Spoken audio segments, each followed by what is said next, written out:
Hello everyone, welcome to RR blouse design. आज मैं आप सभी के साथ 7 इंच के गले में ब्लाउज की कटिंग शेयर करने वाली हूँ। अब तक हमने जितने भी ब्लाउज की कटिंग देखी है वो सभी हमने डीप गले में समझा है, लेकिन आज हम 7 इंच के नेक की कटिंग देखने वाले हैं। जब हम छोटा गला बनाते हैं तो उसमें हमें शोल्डर, नेक की विड्थ और आर्म होल कितना लेना होता है, ये आज की वीडियो में हम समझेंगे।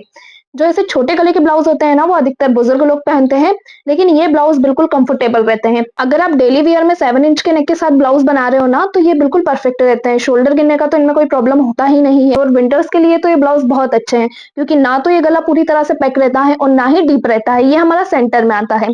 तो चलिए आज हम 7 इंच के गले के साथ ब्लाउज की कटिंग सीखते हैं। सबसे पहले हम बैक पार्ट को कट करने वाले हैं। ब्लाउज की लेंथ देख लेंगे। ब्लाउज की लेंथ है 13 इंच। 1 इंच प्लस करके मैं निशान लगाऊंगी 14 इंच पे।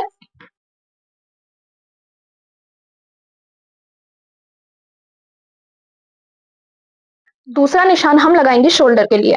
तो अपने फुल शोल्डर का मेजरमेंट देख लेंगे। फुल शोल्डर है मेरे 14.5 इंच के। 14.5 का हाफ करके मैं निशान लगाऊंगी 7.25 इंच पे। 7.25 इंच पे निशान लगाने के बाद नेक लंबाई के लिए निशान लगाएंगे हम 7 इंच पे। 7 इंच के अकॉर्डिंग ही हमें यहाँ पे निकालना होता है कि हमारे परफेक्ट शोल्डर कितने आएंगे। ये निशान अभी मैंने लगाया है, नेक का शेप नहीं दिया है। अब हम हमारा शोल्डर चार्ट देख लेंगे। शोल्डर चार्ट में हम देखेंगे कि नेक शेप क्या है। तो नेक शेप मेरा राउंड है, नेक डीप मेरा 7 है। तो जितना भी फुल शोल्डर आया होगा ना, उसमें से मुझे कितना माइनस करना है, 1.25 इंच। तो यहां से मैं माइनस कर दूंगी 1.25 इंच। अब हम चेक करेंगे कि हमारे परफेक्ट शोल्डर कितने इंच के आ रहे हैं। तो यहाँ पे जो मेरे शोल्डर आए हैं वो 6 इंच के आए हैं। दूसरा निशान हम लगाएंगे आर्म होल के लिए। तो आर्म होल का फॉर्मूला आपका सेम ही रहेगा, चेस्ट डिवाइड 6। बस आपको नाप के देख लेना है कि आपके आर्म होल का मेजरमेंट क्या है, कि उसके अकॉर्डिंग आपका आर्म होल आना चाहिए। तो चेस्ट है मेरा 38। 38 को मैं डिवाइड 6 कर लूंगी। मेरा कितना आया, 6.3 इंच। यहां से मैं निशान लगा लूंगी 6.3 इंच पे। शोल्डर का निशान लगाएंगे 6 इंच पे। आर्म होल से शोल्डर वाली लाइन को मिलाएंगे और चेस्ट लाइन को भी स्ट्रेट करेंगे। चेस्ट का निशान लगाएंगे तो चेस्ट को डिवाइड 4 करके मैं निशान लगाऊंगी 9.5 इंच पे। 1.5 इंच का सिलाई मार्जिन रखेंगे। वेस्ट के लिए निशान लगा लेंगे। तो वेस्ट है मेरी 32 इंच की। डिवाइड 4 करके मैं निशान लगाऊंगी 8 इंच पे। और यहाँ पे जो मेरा मार्जिन रहेगा वो 2.5 इंच का रहेगा। चेस्ट लाइन से वेस्ट लाइन को मिला लेंगे। बैक साइड में हमारा डॉट पॉइंट आता है ना, तो डॉट पॉइंट की मार्किंग भी हम कर लेंगे। तो यहाँ से डॉट पॉइंट का निशान आपको लगाना है 4 इंच पे। यहाँ से भी मैं निशान लगाऊंगी 4 इंच पे। डॉट पॉइंट की जो आपकी लेंथ रहेगी वो भी 4 इंच पे आएगी। और दोनों साइड से इसको आपको कवर करना है half half inch.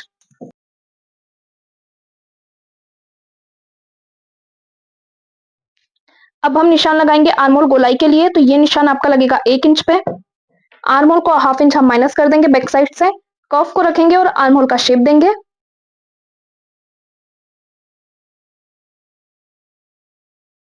Arm hole का शेप देने के बाद यहाँ से हम आर्म होल को माइनस करेंगे हाफ इंच। जो हमारा स्टिचिंग में जाता है ना शोल्डर, उतना आपको छोड़ देना है। और इसको चेक करके देख लेना है कि आर्म होल का राउंड आपका कितने इंच पे रेडी हो रहा है। तो यहाँ पे जो मेरे आर्म होल का राउंड है वो रेडी हो रहा है 8.75 इंच पे। तो ये मेरा बिल्कुल परफेक्ट है। अगर आपका 9 इंच पे रेडी हो रहा होगा ना, तो यहाँ से आपको आर्म होल को हाफ इंच बढ़ा लेना है। और अगर 8.5 इंच पे आपका आर्म होल रेडी हो रहा होगा, तो यहाँ से आपको आर्म होल को हाफ इंच कम कर लेना है। इस तरह से आप आर्म होल को कम या ज्यादा कर सकते हैं। अब हम निशान लगाएंगे रेडी शोल्डर के लिए। तो देखिए यहाँ से जो मैं रेडी शोल्डर रख रही हूँ ना, वो 2.5 इंच के रख रही हूँ। सिलाई का 1 इंच प्लस करके हम निशान लगाएंगे 3.5 इंच पे। अब यहाँ से मैं नेक की विड्थ चेक कर लूंगी मेरी कितनी आ रही है। तो मेरी नेक की विड्थ आ रही है 2.5 इंच। यहाँ से मैं नेक की विड्थ रखूंगी 2.75 इंच। एक बॉक्स बनाएंगे और नेक का शेप देंगे। जब भी हमारा नेक कम रहता है ना, तो यहाँ से जो हमारे शोल्डर और नेक की चौड़ाई है ना, वो बढ़ जाती है। अगर हमारा नेक डीप होता, जैसे हमारे नेक की लंबाई यहाँ पे 10 या 11 इंच होती ना, तो फिर हमारा नेक 2.5 इंच का नहीं होता, ये हमारा 2.25 इंच तक रेडी होता। अब जो नेक की लंबाई है वो हमारी कम है ना, तो यहाँ से हमारी नेक की विड्थ भी बढ़ चुकी है। जो आपके शोल्डर रहेंगे उसको आपको 0.25 इंच माइनस करना है नेक की तरफ। बैक पार्ट की मार्किंग हमारी कंप्लीट हो चुकी है। बैक पार्ट को हम कट कर लेंगे।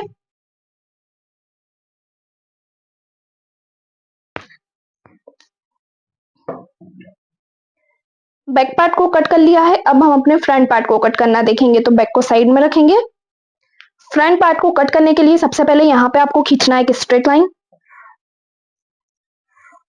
अब जब भी हम 4 डॉट विद बेल्ट ब्लाउज बनाते हैं तो जितनी लेंथ हमने अपने बैक पार्ट में ली होती है ना, उससे 1 इंच ज्यादा हम अपने फ्रंट पार्ट में लेते हैं। लेकिन अभी जो मैं ब्लाउज बना रही हूँ ना, वो मेरा विदाउट बेल्ट है, यानी कि हमारे सिर्फ डॉट पॉइंट आएंगे, इसमें हमारा बेल्ट नहीं आएगा। तो जितनी लेंथ आपने बैक में रखी है उतनी फ्रंट में आप लीजिएगा। तो यहाँ से लेंथ का निशान में लगाऊंगी 14 इंच पे।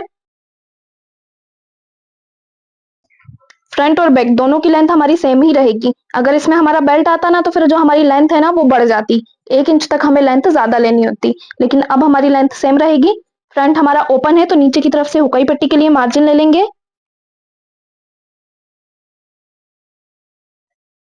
अब हमने शोल्डर निकाले हुए हैं 6 इंच के, तो यहाँ से मैं शोल्डर का निशान लगाऊंगी 6 इंच पे। आर्म होल हमने निकाले थे 6.3 इंच के, तो आर्म होल का निशान आपको लगाना है 6.3 इंच पे। यहाँ से भी शोल्डर का निशान में लगाऊंगी 6 इंच पे। शोल्डर से आर्म होल वाली लाइन को मिलाएंगे और चेस्ट लाइन को भी आपको स्ट्रेट करना है। अब हम किसी भी पैटर्न का ब्लाउज बनाए ना, आपको लूजिंग तो ऐड करनी ही है चेस्ट में। जब भी आप फ्रंट वाला साइड कट कर रहे हो ना, जितना भी आपका चेस्ट का साइज रहेगा ना, उसमें आपको लूजिंग लेनी है 2 इंच की। तो मेरा कितना आया 40 को मैं डिवाइड 4 करूंगी, तो मेरा कितना आया 10 इंच। यहाँ से मैं चेस्ट का निशान लगा लूंगी 10 इंच पे। 1.5 इंच का सिलाई मार्जिन रहेगा। अब आर्म और गोलाई के लिए हम निशान लगाएंगे, तो ये निशान मेरा लगेगा 0.75 इंच पे। शोल्डर से आर्म होल वाली लाइन का निकालेंगे एक सेंटर, और सेंटर से अंदर आएंगे 0.25 इंच।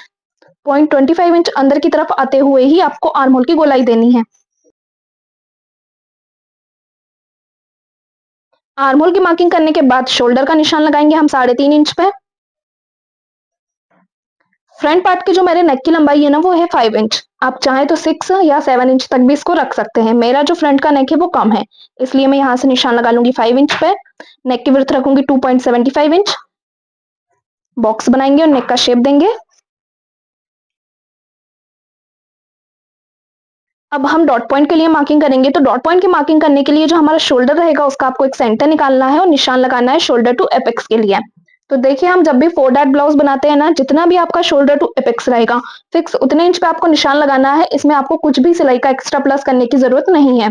तो शोल्डर टू एपेक्स से मेरा 8.75 इंच, यहाँ पे मैं निशान लगा लूंगी 8.75 इंच पे। एपेक्स टू एपेक्स भी हम देख लेंगे, मेरा कितना है 6.5 इंच। इसको आपको डिवाइड 2 करना है। जितना भी हमारा एपेक्स टू एपेक्स रहता है ना, उसको आपको डिवाइड 2 करना है। सबसे पहले कितना आया हमारा 3.25 इंच। अब इसमें आपको सिलाई का और 25 इंच प्लस कर देना है। कितना आया 3.5 इंच। यहां से मैं एपेक्स टू एपेक्स का निशान लगाऊंगी 3.5 इंच पे। ये हो गया हमारा सेंटर। अब इसी सेंटर को हम लेके चलेंगे और चारों डॉट पॉइंट की मार्किंग करेंगे। तो सबसे पहले आपको फर्स्ट डॉट पॉइंट का ही निशान लगाना है। फर्स्ट डॉट पॉइंट रेडी होगा मेरा 1.25 इंच पे। जितना भी आपका एपेक्स आता है ना, उससे नीचे आपको कितना आना रहता है 1.25 इंच, और ये हमारा फिक्स है। एपेक्स टू एपेक्स से 3.5 इंच। यहाँ से भी मैं निशान लगाऊंगी 3.5 इंच पे। फर्स्ट वाले डॉट पॉइंट को आपको सिलाई में दोनों तरफ से कितना कवर करना है 1-1 इंच। आप चाहें तो 1-1 इंच से ज्यादा भी ले सकते हैं, 1.25 इंच तक। मैंने यहाँ पे 1.25 इंच लिया है। इसको क्रॉस में हम मिला लेंगे। अब वेस्ट कितनी है हमारी 8 इंच की, तो ये डॉट पॉइंट हमारा सिलाई में जाता है। इसको इस तरह से फोल्ड करेंगे और वेस्ट का निशान लगा लेंगे 8 इंच पे। तो जो हुकाई की पट्टी का निशान लगाया ना, वहां से हम इंच टेप को रखेंगे और यहाँ पे मार्किंग करूंगी मैं 8 इंच पे। 1.5 इंच का सिलाई मार्जिन रहेगा। चेस्ट लाइन से वेस्ट लाइन को मिलाएंगे। एक डॉट पॉइंट की मार्किंग हो गई, बाकी सारे डॉट पॉइंट की भी मार्किंग कर लेंगे। तो जो सेकंड डॉट पॉइंट रहेगा ना, उसके लिए वापस से आपको सेंटर से निशान लगाना है 1.25 इंच पे। थर्ड डॉट पॉइंट के लिए भी आपको निशान लगाना है 1.25 इंच पे। सेकंड डॉट पॉइंट को स्ट्रेट कर लेना है। थर्ड वाले डॉट पॉइंट के लिए आपको फिटिंग वाली लाइन का एक सेंटर निकालना है और सेंटर से नीचे आएंगे 1.5 इंच। और अब इसको आपको मिलाना है एपेक्स पॉइंट से, इस तरह क्रॉस में। अब हम निशान लगाएंगे हमारे फोर्थ वाले डॉट पॉइंट के लिए। तो फोर्थ वाले डॉट पॉइंट में 0.25 इंच डिस्टेंस आपको एक्स्ट्रा लेना है। यहाँ से टोटल आपको कितने इंच पे निशान लगाना है 1.75 इंच पे, ताकि जो आपका राउंड है ना, वो परफेक्ट तरीके से रेडी हो। अब इसका निशान हम आर्महोल की तरफ कैसे मिलाएंगे, तो उसके लिए आपको आपके चेस्ट का साइज देखना होता है। चेस्ट का साइज 38 है, तो आपको निशान लगाना है 1.25 इंच पे। 38 से कम है तो आपको निशान लगाना है 1 इंच पे। मेरा 38 है, तो मैं यहाँ से निशान लगाऊंगी 1.25 इंच पे। अब 1.25 इंच का हाफ करके वापस से हम साइड में निशान लगाएंगे इस तरह से, और इसको अपने एपेक्स पॉइंट से मिला देंगे। तो मिलाने के लिए आपको स्केल को इस तरह से सेट करना है कि जो आपका सेंटर रहेगा ना, उससे स्केल 0.25 इंच बाहर की तरफ आनी चाहिए। चारों डॉट पॉइंट की मार्किंग हमारी कंप्लीट हो चुकी है। अब इनको सिलाई में हमें कितना कवर करना है, तो थर्ड और जो हमारा सेकंड डॉट पॉइंट रहेगा वो सिलाई में कवर होंगे दोनों तरफ से 0.25 इंच।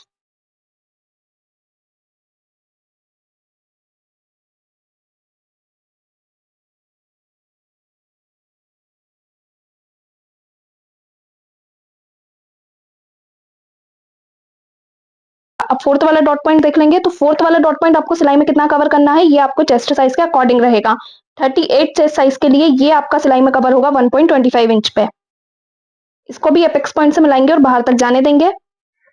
अब दोनों डॉट की लाइनों को यहाँ पे हम चेक करके देख लेंगे। तो फर्स्ट डॉट की लाइन रेडी हो रही है 3 इंच पे, दूसरी जहां भी आपकी 3 इंच पे रेडी हो रही होगी ना, वहां पे आपको निशान लगा लेना है। आर्म होल को हाफ इंच माइनस करेंगे और यहाँ पे एक नया आर्म होल बनाएंगे।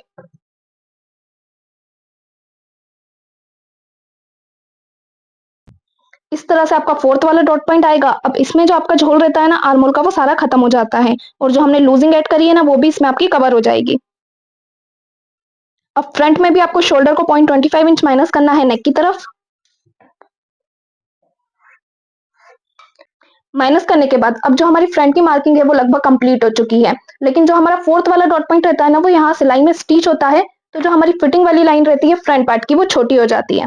देखिए अभी बैक और फ्रंट दोनों की फिटिंग वाली लाइन बिल्कुल बराबर आ रही है ना, लेकिन डॉट पॉइंट स्टिच होने के बाद ये लाइन आपकी छोटी हो जाएगी। तो यहाँ से आपको हाफ इंच जितना बढ़ा लेना है। जो आपकी फिटिंग वाली लाइन रहेगी ना, उसमें हाफ इंच जितना मार्जिन ले लेना है सिलाई का। ये नीचे की तरफ से आपका हाफ इंच मार्जिन हो जाएगा। मार्जिन यहाँ हमने हाफ इंच बढ़ाया है बैक साइड में, लेकिन 1 इंच आपको ऊपर आना है फ्रंट साइड में, क्योंकि अभी हमारा बेल्ट नहीं है ना, तो फ्रंट की तरफ से जो हमारी फिटिंग है वो एकदम परफेक्ट आनी चाहिए। तो आपको क्या करना है, फ्रंट की साइड में 1 इंच ऊपर आना है और इसको क्रॉस में मिला देना है डॉट पॉइंट से। जब बेल्ट नहीं रहता है और इस तरह हम क्रॉस में फिटिंग लेते हैं ना, तो जो हमारे फ्रंट का ब्लाउज है वो ऊपर की तरफ नहीं चढ़ता है, एकदम फिट रहता है बॉडी पे जाने के बाद। तो अब जो हमारे फ्रंट पार्ट की मार्किंग है वो कंप्लीट हो चुकी है। फ्रंट पार्ट को हम कट कर लेंगे।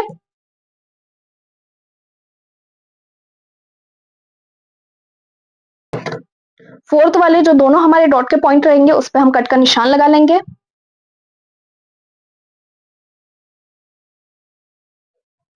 इस तरह से फ्रंट और बैक दोनों को आप कट कर सकते हैं। अब हम हमारी स्लीव को कट करना देखेंगे। स्लीव को कट करने के लिए फैब्रिक को मैंने यहाँ पे 4 फोल्ड करके रख लिया है। स्लीव की जो मेरी लेंथ है वो है 5.5 इंच। 1 इंच प्लस करके मैं निशान लगाऊंगी 6.5 इंच पे। स्लीव लेंथ का निशान लगाने के बाद दूसरा निशान हम लगाएंगे आर्म होल वाली लाइन के लिए। तो ये निशान आपको लगाना है 3.5 इंच पे। 3.5 इंच पे निशान लगाने के बाद आपको आर्म होल चेक कर लेना है अपने बैक पार्ट से। बैक पार्ट को लेंगे और यहाँ पे देखेंगे कि आर्म होल का टोटल राउंड कितना आ रहा है। तो देखिए मैंने यहाँ पे आर्म होल राउंड कितना नापा था, 8.75 इंच। अब ये जो 8.75 इंच हमारा आया है ना, तो डायरेक्ट आपको 8.75 इंच पे निशान नहीं लगाना है। इसमें से आपको टोटल कितना माइनस करना है, 0.75 इंच। 0.75 इंच माइनस करके मैं निशान लगाऊंगी 8 इंच पे। 1.5 इंच का सिलाई मार्जिन रखेंगे। फ्रंट गोलाई है मेरी 12 इंच, उसका हाफ करके मैं निशान लगाऊंगी 6 इंच पे, और यहाँ भी 1.5 इंच का हम मार्जिन रखेंगे। दोनों पॉइंट को मिला लेंगे। यहाँ पे जो हमने 0.75 इंच माइनस करके निशान लगाया है ना, गोलाई देने के बाद ये फिक्स आपका 8.75 इंच आएगा। तो गोलाई देने के लिए आर्म होल वाली लाइन को लेंथ वाली लाइन से इस तरह क्रॉस में हम मिलाएंगे और इस लाइन के टोटल 2 सेंटर निकालेंगे। फर्स्ट सेंटर से हम 0.25 इंच ऊपर आएंगे, सेकंड से 0.25 इंच नीचे की तरफ आएंगे और इसकी गोलाई देंगे। तो गोलाई आपको कहां से देनी है, नीचे की तरफ से 1 इंच पे निशान लगाते हुए आपको इसकी गोलाई देनी है। इस तरह से आपको तीनों पॉइंट को मिलाना है। मिलाने के बाद जो हमारी मार्जिन वाली लाइन रहेगी ना, उससे भी एक लाइन जितना अंदर की तरफ जाने देना है। अब इस गोलाई को चेक करके देख लेंगे। तो देखिए ये गोलाई मेरी फिक्स 8.75 इंच पे रेडी हो रही है। स्लीव को हम कट कर लेंगे। स्लीव को कट करने के बाद जो स्लीव का सेंटर रहेगा ना, उस पर आपको कट का निशान लगाना है। इसको ओपन करेंगे और फ्रंट पार्ट के लिए गोलाई देंगे। तो फ्रंट पार्ट के लिए जो हमारा सेंटर रहेगा ना, उससे अब हम सिर्फ हाफ इंच ऊपर आएंगे। और जो हमने फर्स्ट सेंटर निकाला था ना, उससे वापस से आपको 0.25 इंच अंदर की तरफ आना है अब, और इस तरह क्रॉस में गोलाई देनी है। बहुत सिंपल तरीका रहता है। जो फर्स्ट सेंटर निकाला रहता है ना, उससे सिर्फ 0.25 इंच अंदर की तरफ आना है और नीचे ½ इंच पे निशान लगा के इसकी गोलाई देनी है। इसको भी कट कर लेंगे। तो देखिए यहाँ पे हमारी स्लीव की कटिंग भी कंप्लीट हो चुकी है। ये हमारा फ्रंट पार्ट के लिए रहेगा और ये बैक पार्ट के लिए। तो इस तरह आप 7 इंच के गले में फ्रंट और बैक की कटिंग कर सकते हैं, जो आपकी फिटिंग रहेगी एकदम परफेक्ट आएगी। वीडियो पसंद आया तो वीडियो को लाइक, शेयर और चैनल को सब्सक्राइब जरूर करें।